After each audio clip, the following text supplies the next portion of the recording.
Buenas tardes, doctor Facundo Gómez Urso. Hola Juanma, querido, ¿cómo andás? Bien, vos. ¿Todo bien? ¿Todo bien? ¿Vos qué contás? Reiniciando la segunda parte. Sí, así es, reiniciando la segunda parte. Acá Iniciándola, estamos. va. Iniciándola. ¿Eh? Iniciándola. Sí, tal cual, iniciándola, cierto. ¿Vos cómo andás? Bien, Facundo. Todo bien. Por Sí, ahora, sí. bueno, me alegro. Un abrazo te mando. Hasta luego. Bueno, otro para vos.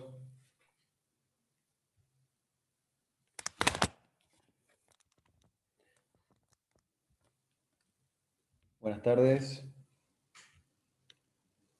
Buenas tardes, profesor. ¿Cómo andan? Acá andamos con Hoy ganas de empezar la segunda parte. con ganas de empezar la segunda parte, bueno, me alegro. Bien. Tenemos, ¿les fue bien en el examen? Sí, se podría ¿Sí? decir sí, bastante bien. Bueno, me alegro. Hoy tenemos salvo que quieran hacerme alguna pregunta de lo que han visto, alguna duda, alguna inquietud que pudiera servirles, siempre empezamos así y si no, seguimos con el tema que tenemos en el cronograma.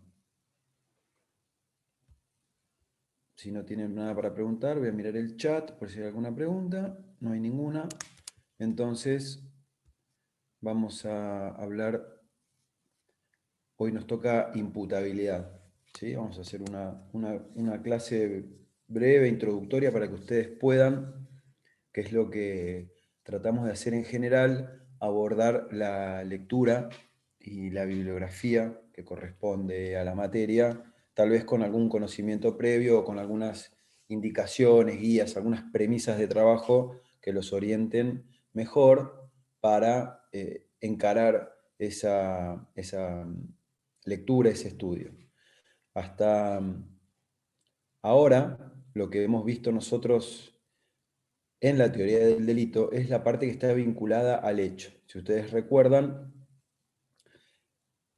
la parte, las dos partes en las que se separa el delito, sabemos que tenemos acción, tipicidad, antijuricidad y culpabilidad, pero acción, tipicidad y antijuricidad están amalgamadas o reunidas en un solo ámbito, que es el que denominamos injusto, ¿no? En el injusto lo que valoramos o lo que observamos es el hecho en particular. Cuando pasamos al nivel de la culpabilidad, ya lo que hacemos es abandonar el estudio o el examen del hecho y sus consideraciones respecto del tipo y la posibilidad de alguna causa de justificación, y lo que hacemos es girar la mirada y ya enfocarnos en la persona. Entonces, cuando hablamos de culpabilidad, el objeto principal de la culpabilidad es el autor, el partícipe, en términos de participación criminal, en sentido amplio, cualquiera que haya intervenido en alguna de las formas de autoría o participación que admite el derecho penal. Es importante entender que cuando hablamos de imputabilidad, si ustedes tienen alguna pregunta de este tipo o alguna opción dentro del multiple choice en el examen, como decimos siempre también, lo importante para nosotros es tener un plano, un esquema de lo que para nosotros es. Todavía seguimos en la teoría del delito, ¿no? Sabemos que la materia tiene tres grandes áreas o tres grandes ramas. La primera, que está vinculada con los principios constitucionales, con el porqué del derecho penal, cuál es su alcance, etc. una segunda que es la teoría del delito, un segundo ámbito que es el de la teoría del delito, y un tercer ámbito que es el de la teoría de la pena o de la respuesta punitiva. Bueno, todavía nosotros seguimos en el ámbito de la teoría del delito.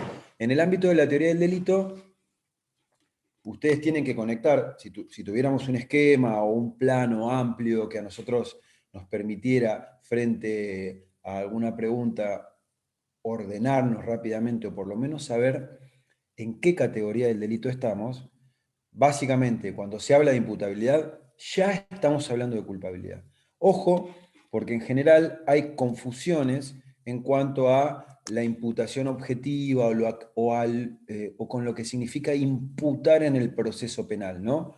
En el proceso penal, cuando hay algún imputado o eventualmente un acusado, siempre se habla de imputación, que es atribuirle a alguien en el marco de un proceso la comisión de un delito.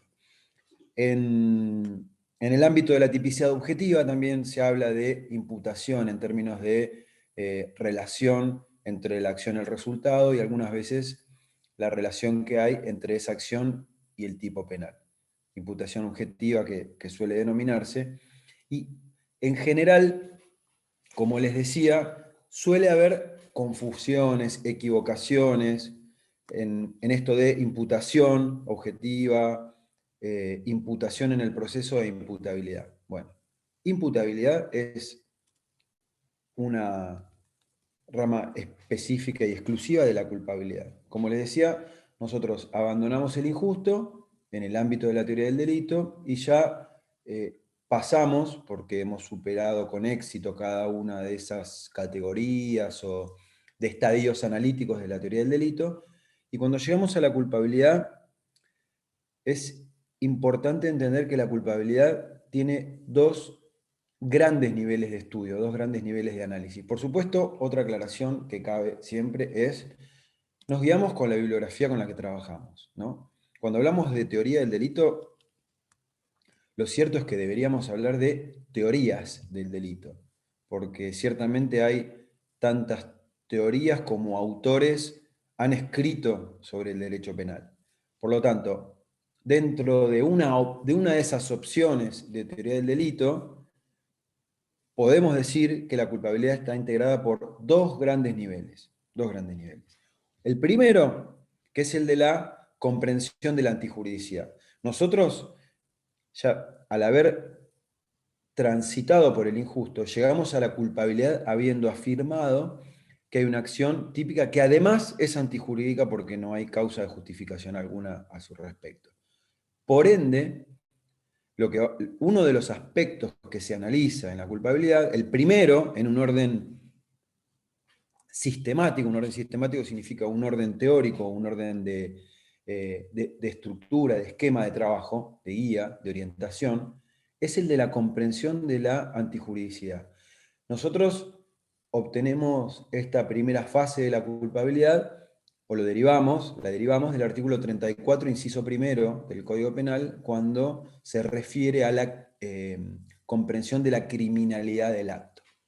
Como les decía, también, acá nos damos cuenta que ya estamos plenamente enfocados en la persona, en el autor. ¿Sí? Cuando digo autor lo digo de manera coloquial, de manera genérica, no lo estoy haciendo de forma técnica, ¿sí? Aquel que tiene atribuida la participación en algún delito. Por ende, ese injusto que le estamos atribuyendo a alguien porque mató, robó o lo que fuera, que lo tenemos confirmado al llegar a la culpabilidad, también tenemos que corroborar en una primera etapa de la culpabilidad, bueno, que esa persona haya podido comprender que lo que estaba haciendo estaba prohibido. Cuando el código se refiere a comprensión de la criminalidad del acto, lo que hace o lo que se interpreta de la letra del código es lo que está pidiendo es comprensión de la antijuridicidad, comprensión de la prohibición penal de la conducta que llevó a cabo, comprensión del carácter de injusto, del carácter de ilícito penal. La terminología puede variar. Lo que nosotros tenemos que tener en cuenta es que lo que se requiere es una fase superadora del mero conocimiento en el tipo subjetivo. Y esto bueno, como hablamos siempre también, cada una de las cuestiones que nos interesa o que tratamos de brindarles en estas clases, están directamente vinculadas con el examen. Y acá caemos en una de estas áreas que suelen ser también confundidas, tal vez complejas, que es la diferencia entre lo que el autor debe conocer en el tipo subjetivo, hablamos de dolo o imprudencia en menor medida, de lo que debe comprender en la culpabilidad. En los dos casos estamos hablando de aspectos de carácter subjetivo, de conocimiento, de comprensión, de aquello que debe saber, que debe internalizar, etc. Pero es clara la diferenciación. Cuando solamente hablamos de tipicidad subjetiva, lo que tenemos que comprobar es que haya un conocimiento que en realidad también podríamos llamarlo un reconocimiento de las circunstancias fácticas que rodean el hecho que realiza, que nosotros lo llamamos, bueno, conocimiento de los elementos del tipo objetivo. En todos los casos se conocen, en algún caso se aprueban, se quieren, en el dolo, y en otros casos se supone por cierta confianza, y depende de los criterios que hayan visto en términos de tipo culposo, que no es el fin que se pretende, aunque está representado, pero se tiende desde el querer, desde el aspecto volitivo, a su no realización. Ahora bien, cuando hablamos de comprensión en el ámbito de la culpabilidad, como les decía, hay una etapa superadora. ¿Por qué? Porque no es suficiente el conocimiento, sino que es necesaria una cierta internalización. ¿Esto qué significa? Que la prohibición, que la antijuridicidad, que la criminalidad, como decía recién, tiene que formar parte de mi esquema de valores. Cuando hablamos de tipo subjetivo, bueno, alcanza con el conocimiento. Es casi de carácter descriptivo. Se habla, seguramente lo han leído también, de un dolo avalorado, en el cual dejamos de lado todo lo que tiene que ver con la prohibición, es decir, en términos también simples, si lo que está haciendo el autor está bien o está mal. Es decir, si está prohibido, si está permitido, si hay alguna valoración respecto de eso, que la valoración, por supuesto, la desaprobación de esa conducta, en nuestro caso, la va a dar el derecho penal. Bueno, eso no interesa cuando se trata del tipo subjetivo, porque es puro conocimiento. Pero en la culpabilidad, esa comprensión reclama un paso más. Ese paso más es el de reconocer que lo que estoy haciendo como autor tiene una desvaloración, que está desvalorado desde el derecho penal. Ese es el primer nivel, que ahora vamos a explicar en qué nos interesa esto a nosotros para hablar de imputabilidad. El segundo nivel de la culpabilidad es el que se conoce, o por lo menos ustedes van a leer, tiene varias denominaciones según el autor, pero podemos llamarlo ámbito de autodeterminación. Algunos lo llaman ámbito de exigibilidad, podría ser también, sin que se confundan.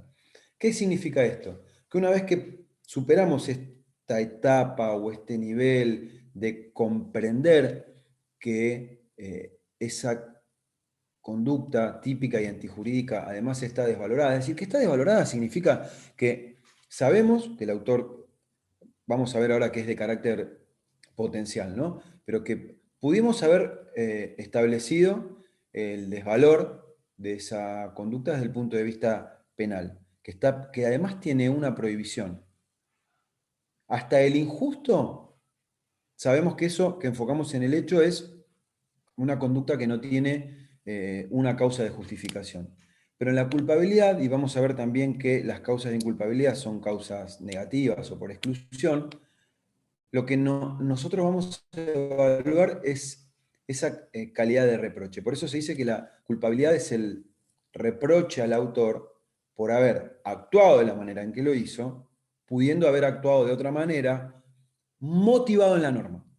¿Sí? La norma, ustedes saben la diferencia que hay entre tipo penal y norma, la norma que uno la deduce de la redacción del tipo penal, y las normas, bueno, más allá de otro tipo de normas, en lo que tiene que ver con la tipicidad, hay normas prohibitivas y normas imperativas, normas que nos imponen no hacer y otras que nos obligan a un hacer en el caso de los tipos omisivos. Bien, entonces, el segundo nivel de la culpabilidad es este de la autodeterminación, donde lo que se establece es, bueno, bien, tenemos comprobado el injusto, tenemos comprobado que hubo comprensión de la antijuricidad en el primer nivel de la culpabilidad.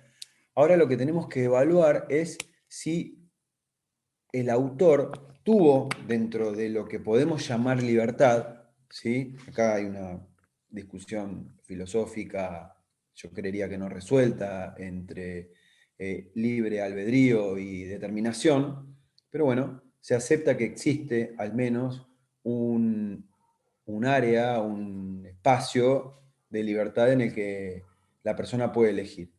Bueno, ¿qué hacemos en este segundo nivel? Evaluar si ese espacio, si ese ámbito lo tuvo a disposición para poder elegir algo distinto de la comisión del delito. Entonces, cuando hablamos de imputabilidad, la imputabilidad va a ser pie, va a ser analizada en cada uno de estos dos niveles que les acabo de explicar, tanto en el nivel de la comprensión como en el nivel de la autodeterminación. Este es un primer paso fundamental para introducirnos en el ámbito de la imputabilidad y para que ustedes ubiquen en el esquema plano de la teoría del delito a dónde tienen que ir cuando aparece la palabra imputabilidad.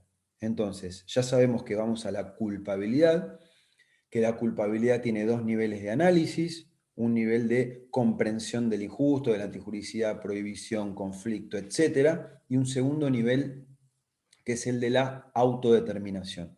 En cada uno de esos dos niveles vamos a hablar de la imputabilidad. Tal vez podrían pensar, bueno, en definitiva, la imputabilidad es parte de la culpabilidad y podría entenderla como un aspecto más de la culpabilidad en sí, sin separarla en estos dos niveles. Sí, esa podría ser una opción, pero lo cierto es que las condiciones para la imputabilidad o la inimputabilidad, depende desde el punto de vista desde el que la veamos, son distintas en uno y otro. La comprensión de la antijuridicidad o de la criminalidad, como les decía, implica reconocer el desvalor. Esa comprensión es, en los términos del artículo 34, inciso primero del Código Penal, una comprensión potencial. ¿Qué significa esto? Porque el Código dice, el que no haya podido en el momento del hecho. Entonces, lo que se evalúa para establecer la comprensión es en términos potenciales. En general, en la mayoría de los casos, yo diría en más del 90%, casos reales, casos de manual, casos prácticos, bueno, quien comete el injusto claramente ya comprende que lo que está haciendo está prohibido. El haber actuado con dolo ya es un antecedente y es una señal de alarma respecto de que lo que se está haciendo tiene además una prohibición penal, un desvalor. Algo que, si ustedes quieren verlo de manera tal vez más coloquial, es algo que me va a llevar a la cárcel, porque lo penal está vinculado con la cárcel y la prohibición penal está vinculada con eso. El paradigma del derecho penal es la pena de prisión, por ende, quien actúa con dolo seguramente ya está comprendiendo que eso está prohibido. Pero podría pasar que en el momento de realizar el injusto, hubiese habido alguna circunstancia que le hubiese impedido al autor comprenderla en ese momento. Digo, ¿cuáles son los dos supuestos de inculpabilidad en el ámbito de la comprensión? El primero es algo que ustedes van a conocer como error de prohibición, ¿sí? Y el segundo, justamente, es la primera parte, digamos, de la inimputabilidad. Ahora bien, ¿qué pasa cuando alguien realiza un injusto, no comprende la criminalidad en el momento en el que la realiza, pero pudo comprenderla? Les doy un ejemplo de error, y hay muchos. Alguien que en un determinado contexto llega a su casa, unos amigos van para hacerle una broma de noche, van a molestarlo encapuchados, él cree que vienen a robarle, toma un palo, lo que fuera, una herramienta, algo que tenía en el auto y golpea a uno de ellos y lo lastima. ¿Sí? Bueno, en ese caso tendríamos supongamos que no hay ninguna causa de exclusión de la acción, una acción típica de lesiones, no importa cuál, y una acción antijurídica. ¿Por qué? Alguno podría pensar, bueno, no, es una justificación por legítima defensa o estado de necesidad porque venían a robarle, etc. Bueno, claramente ahí no hay ningún tipo de mal mayor o de agresión ilegítima. De nuevo, podríamos pensar, bueno, pero él pensó, creyó que tal cosa porque venían. Claro, pero en términos objetivos, lo cierto es que no hubo agresión ilegítima porque se trataba de una broma. No hubo un mal mayor a evitar porque se trataba de una broma. Sin embargo, el autor consideró que sí lo había y por eso golpeó a uno de sus amigos. Bien, injusto completo. Pasamos a la culpabilidad. Llegamos a la culpabilidad y evaluamos. ¿Comprendió la criminalidad del acto? ¿Él comprendía que lo que estaba haciendo no estaba permitido? Es decir, si entiende que no está permitido, es porque está prohibido. Lo reformulo. Él creyó que estaba actuando justificadamente. Cuando digo esto, está claro que no estamos pensando en un autor que está evaluando el derecho penal, el código penal, de ninguna manera. Esto se trata de un conocimiento básico, lo que Zaffaroni o se llama en general lego, en la esfera del profano. Es un conocimiento elemental que a nosotros nos permite decir, bueno, hay una agresión, tenemos derecho a defendernos, ¿bien? Con ciertos límites, etc. Entonces, vuelvo.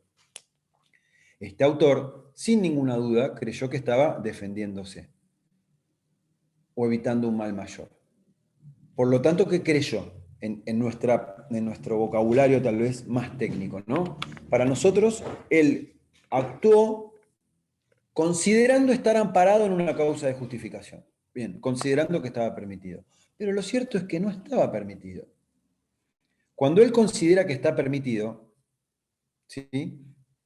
Él lo que no está comprendiendo es que eso está prohibido en el momento en el que está actuando. Entonces, en el momento, él no comprendió que eso estaba prohibido. Pero acuérdense de lo que exige el Código Penal. Es que haya podido comprender. Entonces, lo que vamos a evaluar en este caso, en el caso de la inimputabilidad y en cualquier otro, es no si comprendió o no comprendió, sino si pudo comprender o no pudo comprender. Vuelvo al ejemplo. Tal como lo planteé, parece evidente que no tuvo ninguna opción más que golpear a esta persona a quien creía que creía que iba a agredirlo, o a robarle o lo que fuera. Ahora, supongamos que era el día del cumpleaños del autor y los amigos le dijeron que iban a ir a la casa más tarde y que él llegó en el horario en el que aproximadamente iban a llegar ellos y que tiene amigos que son muy bromistas y que en general hacen ese tipo de chanzas con él y entre todos, cada vez que se encuentran, tipo de chiste pesado, etc. Él podría haber evaluado de alguna manera antes de tomar esa herramienta, palo, lo que fuera, y golpear a uno que no lo vio bien porque era de noche, porque estaban encapuchados, etcétera, si era o no uno de sus amigos. Bueno, ahí tenemos la respuesta. Por supuesto que habrá que evaluarlo, habrá que ver las pruebas y esto depende de un proceso, ¿no? Lo que quiero decir es, ahí tenemos la respuesta perfecta de ahora sí podemos establecer si comprendió o no comprendió. Si pudo comprender o no pudo comprender, perdón. Si la respuesta nuestra es, bueno, sí pudo, porque evaluando, supongamos que estamos en un caso real, ¿no? Las declaraciones de sus amigos y todos dicen, no, sí, esto ya ha pasado, porque nosotros cada vez que se cumpleaños hacemos alguna broma así, y él ya sabía que íbamos a ir, etc. Entonces, acá aparece esta gran diferencia que ustedes tienen que tener absolutamente en claro, que es, no nos interesa a nosotros, porque al código no le interesa, porque el legislador decidió que fuera de esta manera, si comprendió o no comprendió en el momento exacto en el que realizó la acción. Lo que nos interesa a nosotros es si a pesar de no haber comprendido, tuvo opciones para comprender. O sea, si dispuso de la posibilidad de comprender.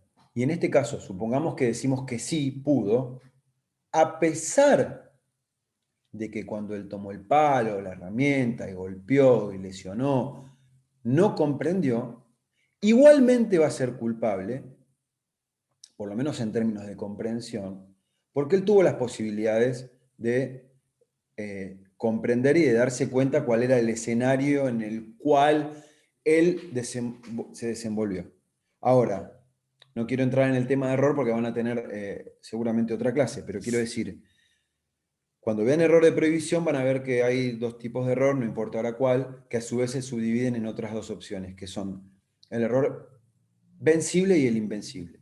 Si el error fuera invencible, digamos, si a la respuesta de, che, pudo comprender, evaluando, la respuesta nuestra fuera no, ¿por qué? Porque los amigos no son de hacer bromas, porque él no se lo esperaba, porque no le habían avisado que iba a ir, porque vive en un barrio complicado, porque en general hay asaltos, porque hacía unos días le habían robado al vecino y estaba un poco susceptible o lo que fuera, y decimos, no, mira, no lo comprendió, pero tampoco nunca podría haberlo comprendido porque en ese contexto era imposible que se diera cuenta que era alguno de sus amigos. Bueno, hablamos de un error que es invencible, es decir, que de ninguna manera podría haber él dilucidado que se trataba o que no se trataba de una agresión o que no estaba actuando de manera justificada. Si la respuesta nuestra fuera la primera, es decir, sí, la verdad que pudo porque los amigos y tal, como lo dijimos, entonces se trata de un error vencible. Fíjense que ustedes que el error vencible no es una causa de inculpabilidad, no elimina la culpabilidad. Puede atenuar los efectos de la pena y habría que establecerlo, pero el error de prohibición, sea directo o indirecto, vencible, no elimina la culpabilidad. Por lo tanto, confirmamos con esto que para la comprensión lo que se reprocha al autor es que, habiendo podido comprender, bueno, no hizo el esfuerzo que estaba a su alcance para comprender y sin embargo actuó en contra del derecho, antijurídicamente, de modo prohibido, realizó el injusto. Por eso es muy importante tener en cuenta y siempre cuál es la idea o el concepto, la definición, reitero, una de las definiciones posibles, de tantas, de un ámbito que es el más complejo tal vez del derecho penal, que es la culpabilidad, y que nos dice que es el reproche al autor, o sea, es decir, al autor le atribuimos, le hacemos cargo del injusto que cometió, porque habiendo podido evitarlo o comportarse de otra manera, habiendo podido comportarse de otra manera, no lo hizo porque no se motivó en la norma. La norma, estas normas prohibitivas o imperativas, de alguna manera son una suerte de llamada, ¿no? De alarma. De alarma, el cual está diciendo, mire que esto está prohibido, no lo hagas, miren que esto es imperativo, hacelo. ¿Sí? Bueno, se supone que hay cierta motivación, esto tiene varias críticas, ¿no? Es cuestionable, pero que hay cierta motivación desde la norma, para todos los que integramos la sociedad. Se pretende en esto de que para Zaffaroni es cierta ficción y es cierto en gran parte, de la tutela del derecho penal, cuál es uno de los objetivos del principio de lesividad u ofensividad, que es el de, bueno, protegemos bienes jurídicos a través de la creación de tipos y la imposición de una pena, porque de esa manera los integrantes de una sociedad no los van a afectar o no van a cometer delitos, etc. Bueno, ahí está esto de lo que estoy hablando, ¿no? Tratamos de motivar al ciudadano o a la ciudadana para que no lleven a cabo conductas contrarias a los bienes jurídicos, es decir, que estén prohibidas del derecho penal. Bueno, a veces esa motivación o en general esa motivación no es suficiente. Entonces, habiendo podido comportarse de otra manera, no lo hizo y no se motivó en la norma, porque la norma está, y es esta alarma de la que hablaba, a partir de la cual alguien podría decir, bueno, freno mis impulsos o mi querer de llevar a cabo un injusto, bueno, porque hay un reproche del derecho penal y no lo hago. Bueno, muy bien, ahí funcionó. Cuando no funciona, cuando no aplica, cuando no genera efecto alguno, entonces de lo que estamos hablando es de esto, de que habiendo podido comprender igualmente llevó a cabo el injusto y no se motivó en la norma, hablamos de, nos falta el segundo nivel de autodeterminación, pero ya estamos hablando de alguien que actuó con culpabilidad, que eso es clave. Ahora, esta comprensión que requiere el delito en el ámbito de la culpabilidad también puede faltar por perturbaciones de la conciencia. Y acá entramos en el ámbito de la imputabilidad. Cuando hablamos de conciencia, estamos hablando de una conciencia que se denomina clínica. ¿Conciencia clínica qué significa? Que la persona tiene un ámbito de lucidez en el cual se reconoce a sí misma, reconoce el contexto, estas cuestiones que en el ámbito clínico, inclusive en el ámbito clínico de la psiquiatría, tienen que ver con la entrevista con el paciente, ¿no? Digamos, en este caso sería con el autor, para establecer su vínculo con la realidad. Entonces, ese grado de conciencia, por supuesto que se requiere desde la misma realización de la acción, ¿no? Estoy hablando teoría del delito. La conciencia cruza por completo la teoría del delito, por completo la teoría del delito. Tanto es así que si recuerdan, una de las causas de exclusión de la acción, una de las causas es el estado de inconsciencia. Cuando hablamos de estado de inconsciencia, estamos hablando de una inexistencia, de la falta de conciencia por lo que fuera. Epilepsia, ebriedad, etcétera, etcétera, ¿no? Algún otro tipo de patología. Entonces, la acción requiere, la categoría de la acción, requiere un mínimo de grado de conciencia. Un mínimo de grado de conciencia, claramente, porque después veremos si hay algún tipo de perturbación. Lo único que excluye la capacidad de conducta humana es la inconsciencia. De ahí para arriba ya afirmamos que hay conciencia. Bien, y así transitamos la categoría de la acción, la categoría de la tipicidad, la categoría de la antijuricidad, con un nivel de conciencia que permita afirmar cada una de las exigencias subjetivas de cada una de las categorías del delito, independientemente de los criterios que ustedes van a ver que tiene Zaffaroni en cuanto a la exigencia de elementos subjetivos en el ámbito de las causas de justificación, que ese es otro aspecto muy importante. Entonces, cuando hablamos de imputabilidad en el ámbito de la culpabilidad, lo que estamos reclamando es, bueno, para que el autor hubiera podido comprender, en primer lugar, tiene que actuar sin error, eso está claro, no nos interesa por el momento. Y en segundo lugar, tiene que actuar sin ningún tipo de perturbación de la conciencia, porque la perturbación de la conciencia también es otro factor que le impide al autor comprender que lo que está haciendo está prohibido. Ahora, ese tipo de perturbaciones de la conciencia no siempre tienen carácter patológico. ¿Esto qué significa? Hay que desterrar esta idea de que el loco o el que padece algún tipo de demencia es siempre inimputable. El sistema del Código Penal respecto de la imputabilidad es un sistema mixto, un sistema jurídico, un sistema psicológico y un sistema psiquiátrico, en el sentido de que, en primer lugar, lo que interesa es si pudo o no pudo comprender la criminalidad del acto, independientemente de si lo aqueja algún tipo de patología psiquiátrica. Obviamente que hay algunos supuestos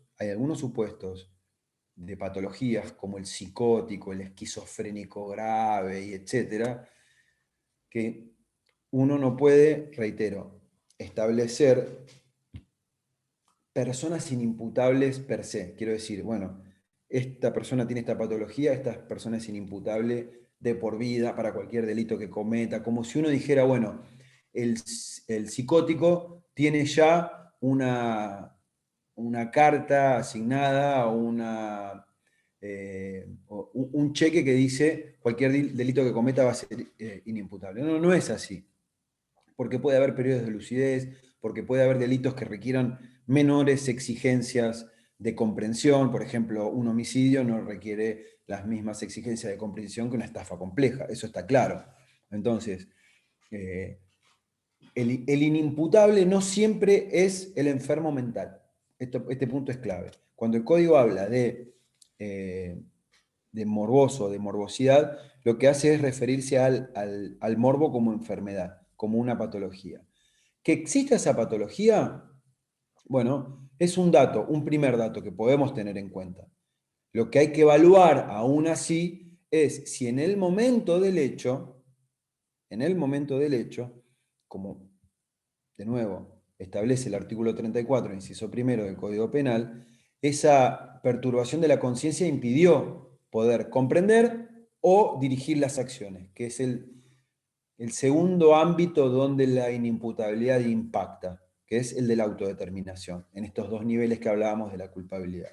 Entonces, esta cuestión respecto de la perturbación de la conciencia puede ser patológica, pero también puede haber una perturbación de la conciencia que no sea patológica. ¿Esto qué significa? Que recaiga sobre una persona que no tiene ningún tipo de enfermedad. Es decir, puede ser también, por ejemplo, una situación de miedo, de miedo barra terror, barra paralización por esa circunstancia. Bueno, podría ser que perturbe la conciencia a nivel tal que le impida a esa persona actuar, por ejemplo, en una situación típica que lo exija. Me refiero a un delito de omisión, por ejemplo, ¿no? Entonces, ahí estamos hablando de una perturbación de la conciencia no patológica.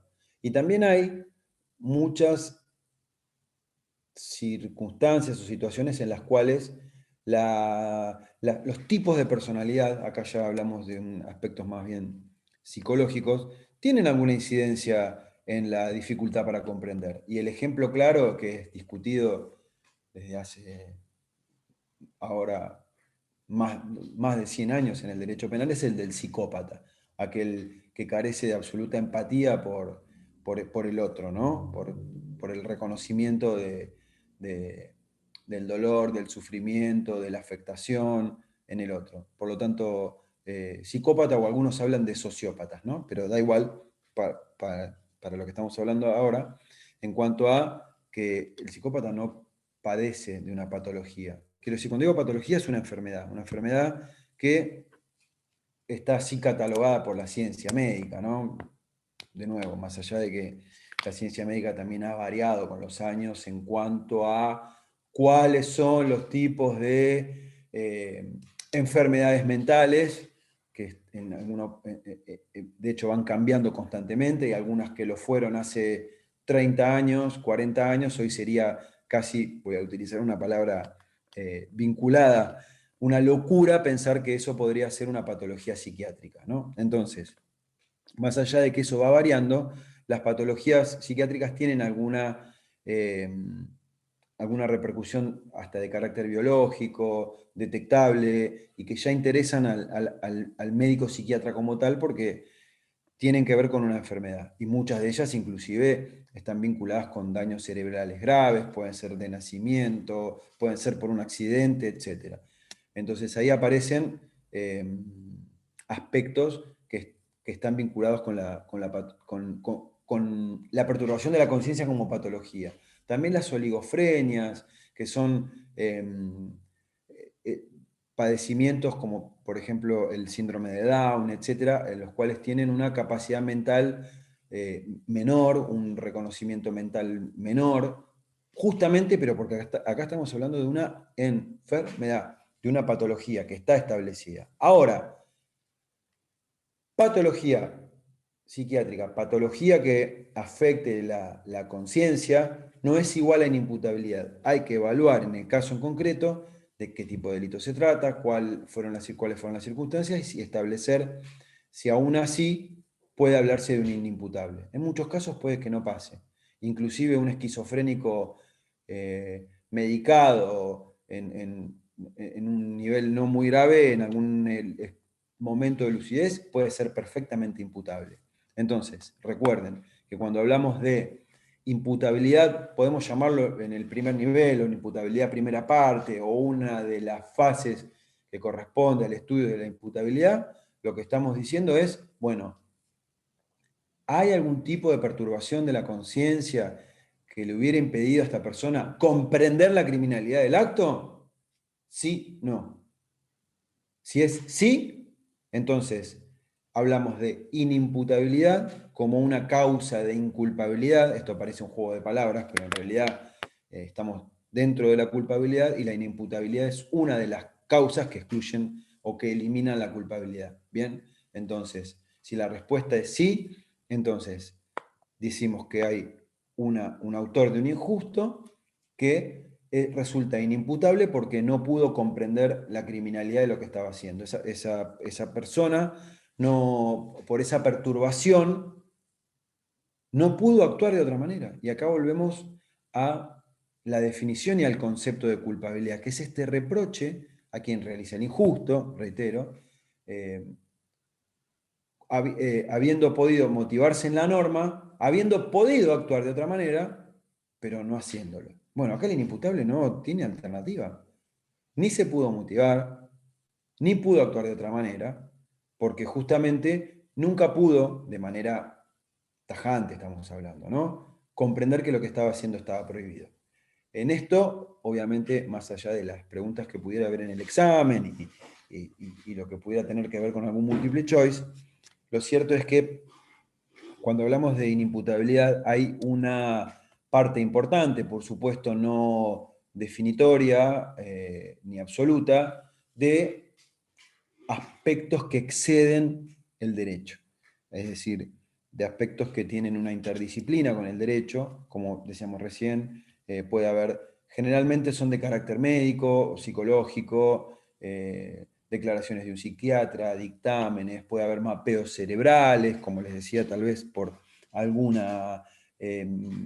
daño cerebral o luego de algún accidente o por nacimiento, por lo que fuera. Entonces acá, quiero decir, para resolver, uno podría pensar, bueno, pero qué sé yo, si es imputable, si es inimputable, cómo me doy cuenta si tenía perturbada la conciencia, etc. Bueno, claro, en los casos reales, esa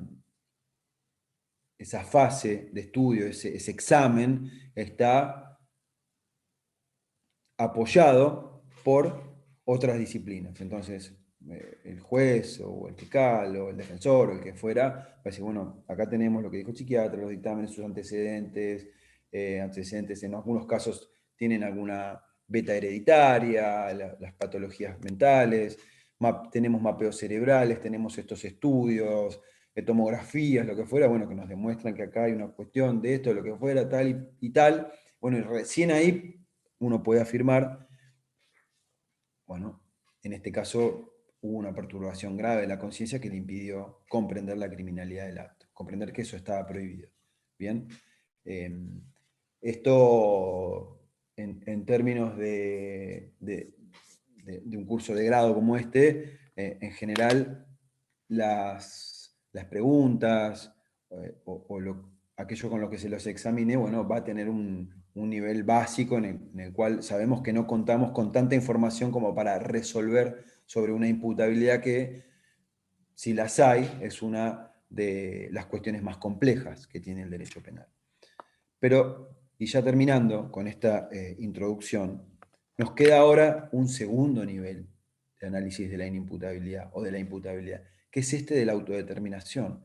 Puede pasar que esa perturbación de la conciencia no impida comprender la prohibición, comprender la antijuricidad, sino que impida dirigir sus acciones, que es el segundo aspecto al que se refiere el artículo 34, inciso primero del Código Penal.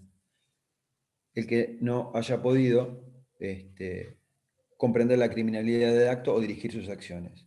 Bien, entonces, los aspectos que están vinculados con la inimputabilidad son exactamente los mismos. Se trata de una perturbación de la conciencia, esa perturbación no tiene que tener carácter patológico, puede recaer sobre una persona que no los tenga y que son excepcionales los ejemplos, ¿no? Como este que les decía, de una circunstancia de miedo, terror absoluto en el cual quede alguien paralizado.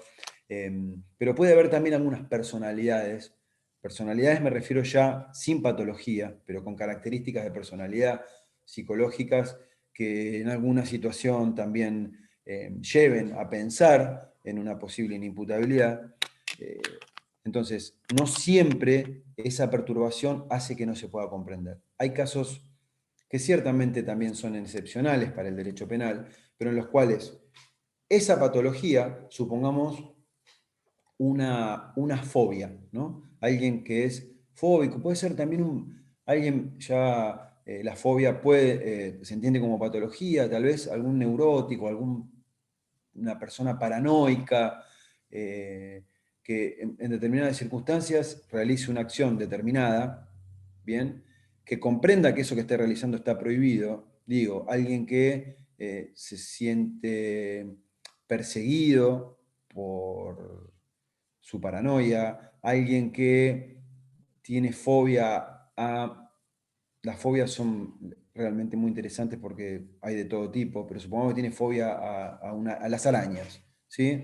Entonces, en un lugar en el que se encuentra, o está manejando, supongamos que está manejando, y aparece una araña, no sé, en el asiento de al lado, adentro del auto, y frente a eso acelera o frena de golpe para bajarse, porque aún sabiendo y comprendiendo que esa frenada puede generar un accidente tremendo, y comprendiendo que eso, si genera un accidente, alguien se lesiona o muere, eso está reprochado en el derecho penal y es antijurídico y está prohibido, pero puede dirigir sus acciones. O sea, esa persona que tiene esa fobia y que acaba de ver una araña en el asiento de al lado de su auto cuando estaba manejando en plena avenida llena de autos y llena de gente, o a la salida de un colegio que estaban cruzando los chicos que salían. Ahora, fíjense cómo con este ejemplo ya no estamos pensando en, bueno, esa perturbación de la conciencia no le impidió... No, esa perturbación de la conciencia generó otro efecto. ¿Cuál es el otro efecto? El que no puede dirigir sus acciones en el ámbito de autodeterminación del que hablábamos hoy. ¿Por qué? Lo que decíamos, cierto espacio de libertad. Cuando yo ese espacio de libertad no lo tengo, bueno, el derecho penal no puede exigirme nada, absolutamente nada a mí. El famoso ejemplo de la tabla de Carnéades, que ya seguramente lo habrán visto, que están en el mar, hay solamente una balsa o lo que fuera, o un salvavidas, y hay dos personas, y bueno, una de ellas golpea a la otra, aunque se ahogue, para salvar su vida. Bueno, ¿qué le puede exigir el derecho penal en ese ámbito? Tiene la posibilidad, claro, podría exigirse desde otro lugar ético, humano y hasta religioso, si se quiere, una actitud heroica, ¿no? Un comportamiento heroico. Bueno, le doy el salvavidas y me ahogo y me muero. Bueno, está bien. Ahora, si no lo hago, si no lo hace, el derecho penal no le va a exigir nada, porque su ámbito de autodeterminación, su espacio de libertad está absolutamente, pero absolutamente restringido, reducido, de manera tal que no hay reproche, no hay exigencia. Ok, lo mismo pasa con el inimputable que no puede dirigir sus acciones. ¿Está la araña ahí? Bueno, por supuesto, y otra vez más, evaluaremos en el caso particular si la fobia es cierta, si existe, porque si no existe también este mito, ¿no? De, se hace pasar por loco, entonces zafa y no va a la cárcel. Bueno, primero, que si se hace pasar por loco, va a ir a un lugar peor que la cárcel, mucho peor que la cárcel. Así que eso no es un buen consejo. Y segundo, no pasa ningún filtro. Esto es absolutamente falso. No existe eso en la realidad. ¿A qué voy? Bueno, no es que chocó, frenó y después dice, no, ahora me acordé que tengo fobia a las arañas y por eso frené y causé este accidente y bueno, lesioné o maté y quiero que, sí, supongamos que es una alumna o un alumno avanzado de Derecho Penal y diga, bueno, por eso soy inimputable porque no pude, tuve una perturbación de la conciencia que no pude dirigir mis acciones. Bueno, muy, muy interesante. Vemos que el autor ha estudiado, pero esto reclama de una información suficiente para que nosotros podamos hablar de alguien inimputable. Esto no es algo que se resuelve sin fundamentación o sin motivación.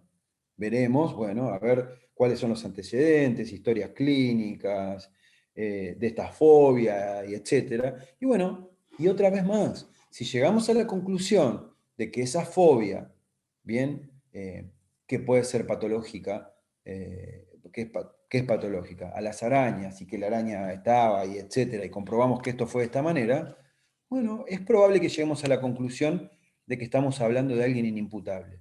Pero, y ya cerrando, lo más importante de esto que estoy diciendo es que tengan en cuenta los dos ámbitos o los dos espacios sobre los que recae la inimputabilidad. Uno está vinculado con la comprensión. Y esa perturbación de la conciencia lo que no permite es comprender la prohibición, la antijuricidad, el injusto, el conflicto, etc. El segundo, también la base es la perturbación de la conciencia. Siempre es la perturbación de la conciencia.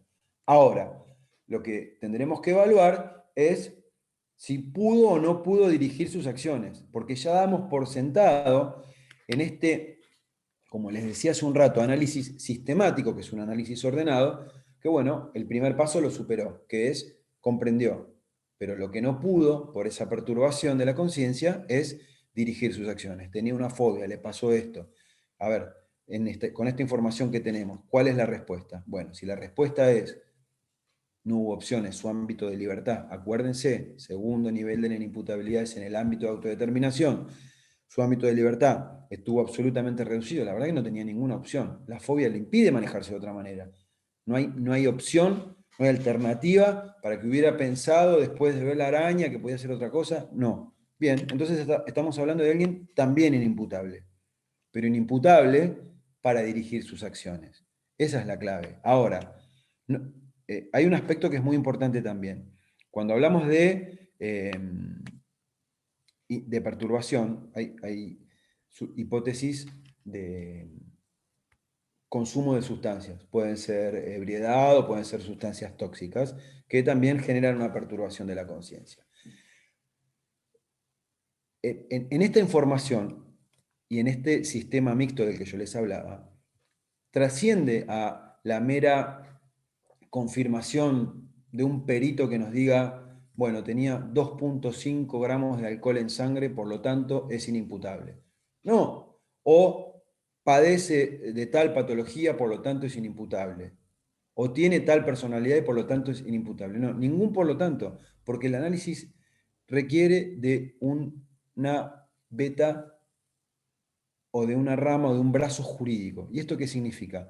Que a pesar de ese 2,5 de alcohol en sangre, si la persona después de cometer el hecho, ¿sí?, se sube a una bicicleta, va andando en bicicleta perfecto, derechito, ve que viene un patrullero, esto es importantísimo, cuando ve el patrullero, dobla y acelera para otro lugar porque ese patrullero está yendo al lugar del hecho, supongamos. Ese 2,5 de alcohol en sangre o la patología de la que nos hablen, a nosotros no nos va a importar de nada, casi, puede ser un poco exagerado, porque estamos viendo a alguien que, a pesar de eso, se retiró, supongamos en el caso de la ebriedad, pudo conducir una bicicleta, subirse, pedalear, ir derecho, ir en una calle para la mano que iba, y etc. Y algo que es muy importante para la prohibición, ver un patrullero y saber que ese patrullero está vinculado con el hecho estoy hablando de 1 o 2 cuadras, no 1 hora después en la que puede haber otro estado de la conciencia. Ve ese patrullero y, se va, y dobla, huyendo del patrullero. Eso nos da señal de qué? De que perfectamente comprendió lo que estaba haciendo. Por eso ve el patrullero y se va. Entonces son indicadores, y esto es importante para que se entienda, ahora sí les prometo que es lo último, del aspecto jurídico de la inimputabilidad, que no es solo patología inimputable, personalidad tal inimputable, o alcohol en sangre, o tóxicos, o cocaína, o lo que fuera inimputable. No. nos importa el aspecto jurídico, que es el de saber si pudo o no comprender. Y acá, en este ejemplo, podríamos tener cualquiera de esas primeras afirmaciones y, sin embargo, aún así hablar de un imputable, porque las condiciones en las que se desarrolló, se desplegó, se desenvolvió después, nos muestran claramente que, a pesar de el perito, quien fuera que viniera a decirnos otra cosa, desde el punto de vista jurídico podemos afirmar igualmente que era imputable. Entonces, estos son los dos niveles de la inimputabilidad que se analizan en la culpabilidad. Los ejemplos en general son complejos, como les decía, porque requieren de una información con la que no contamos en este momento, en una exposición de esta naturaleza, y en los que, para poder resolver con cierta solvencia y con cierta seriedad, requeriríamos de un expediente completo o de una información con la que en general de la que en general no se dispone. Bueno, entonces, estos son los aspectos principales de la imputabilidad. Espero que puedan leer algo. Como les he dicho, tengo cada tanto consultas. Yo les dejé el mail, o les dejo el mail cada vez que estoy con ustedes. Me han escrito, he respondido siempre. Queda la parte que les toca a ustedes, que es leer, ir un rato a la bibliografía y tratar de cotejar esto que estuvimos viendo con el material. ¿De acuerdo? Me gustaría saber si tienen alguna pregunta. Si no tienen ninguna pregunta. Sí, disculpe, buenas noches. Yo quería consultarle si el hecho este que sucedió el fin de semana, en que mataron a un policía por error, que el dueño de la casa lo mató pensando que era un ladrón, ¿ahí Sí. nos encontramos frente a un error de prohibición invencible por parte del autor? Bueno, Emiliano, ¿no? Sí. ¿Tu Sí, nombre es el que está ahí? Sí. no Emiliano. puse la cámara porque estoy con COVID. No pasa nada, no pasa nada. No hay ninguno con cámara. Ya me acostumbré a hablarle a la pared que tengo allá. No te Está bien. preocupes. No pasa nada. Mirá, si querés lo evaluamos como un ejemplo. ¿A qué me refiero? Con datos que vos tengas, porque yo el caso no lo conozco. Sí he oído, pero no tenemos la información correcta de qué fue lo que pasó. Yo lo único lo tengo en el aire, ¿no? Yo soy juez de un tribunal, así que ni siquiera estoy en la parte inicial de cuando empiezan las causas. Pero podemos usarlo igual. O si vos me querés darme los datos, vos me Sí, decís, creyó que era un ladrón, así ya como me lo decís, solo con esa información. Bueno, mirá, Emiliano, discúlpame. Lo que quiero decirte es, vos me planteás un caso así y ya me parece un avance, un buen dato que vos hayas ido directamente a pensarlo como un error de prohibición. Me parece perfecto. Porque eso es lo que tenemos que lograr. Cuando aparece algún comentario, algo, puede ser en clase o el día de mañana, si es que se dedican a esto, decir, che, a ver, esto, perfecto, esto podría ser un error de prohibición. ¿Ok? claro. Entonces ya empezamos bien. Ya empezamos bien. Así como lo planteas, yo te digo, sí, es un error de prohibición, es un error de prohibición en el que seguramente de carácter, este es, yo no quiero entrar en esto para no complicarlo demasiado, pero se llaman indirectos, ¿no? Que tienen que ver con la justificación. Bueno, hay un error de prohibición. Ahora lo que nos queda, Emiliano, resolver, que es lo que les decía hoy, y que es la clave de lo que estamos hablando, es saber si es vencible o invencible. Y para eso creo que ahora no tenemos tanta información. No, lo que decían los medios era que, bueno, los policías estaban en una persecución, Sí, por casualidad se metieron en el pasillo de este hombre, el hombre era de madrugada, todo muy confuso y bueno, le terminó disparando a un policía que finalmente fallece, ¿no? Pero sigue bien. detenido el hombre. Ah, bueno, no, ya te digo, no lo tengo con poca información, aunque tuviera un poco más, tampoco me parece correcto hablar de un caso que está en trámite, ¿no? Pero, ¿a qué voy?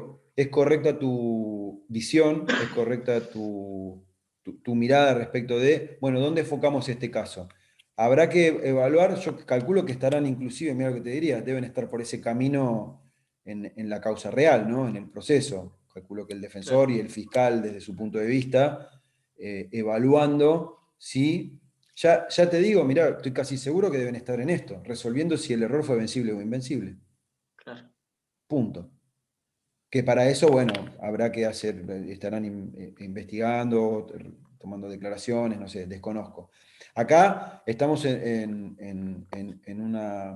una situación que tiene una de esas dos salidas, ¿no? Ya no hablamos de tipicidad, antijuricidad, eso ya está totalmente claro. Salió con un arma y por lo que me decís disparó. Acá, mira, en varios, o en casos que han sucedido, que conozco, en los que ha habido algún policía muerto, en algunos, mira, te doy un ejemplo que recuerdo. Lo que se discutió en un caso, mucho, para que veas una posible solución, fue si los policías cuando ingresaron al domicilio habían dado o no la voz de alto policía. Es un poco un mito también, ¿no? Pero siempre dicen alto policía, ¿ok? Sí. Entonces lo que se discutía era eso. Si habían dado y si había testimonios, si habían escuchado, etcétera, bueno, estaba medianamente confirmado que quien disparó podría ser aplicable a este caso, digamos, si fuera el ejemplo, ¿no? También la había escuchado, por lo tanto, ahí ya tenía un dato de que no eran, de que podía evitar el error. ¿Me explico? Sí, sí. Bueno, en un caso que recuerdo, casi que la discusión central pasó por ahí.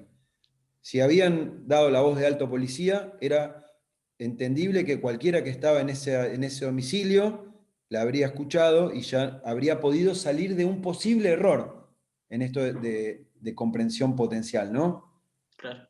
Y si no lo habían dicho, no se había escuchado, o nadie la había mencionado, bueno, ahí había una posibilidad de invencibilidad. Entonces, Emiliano, lo que te digo es, seguramente están en eso. Por ahí, antes de que termine el cuatrimestre está resuelto, tenemos ahí información. Pero deben estar discutiendo esto. Ya la vencibilidad o invencibilidad del error en el caso que me comentabas. Muchas gracias. Bueno. ¿Hoy qué día es? Jueves. Bueno, ya les puedo decir que tengan un buen fin de semana, ¿no? Sí, porque ya no tienen más clase. Que tengan buen fin de semana. Cualquier cosa me escriben, ¿sí? Buenísimo, Gracias, gracias. profe. Igualmente. Bueno, hasta luego. Adiós.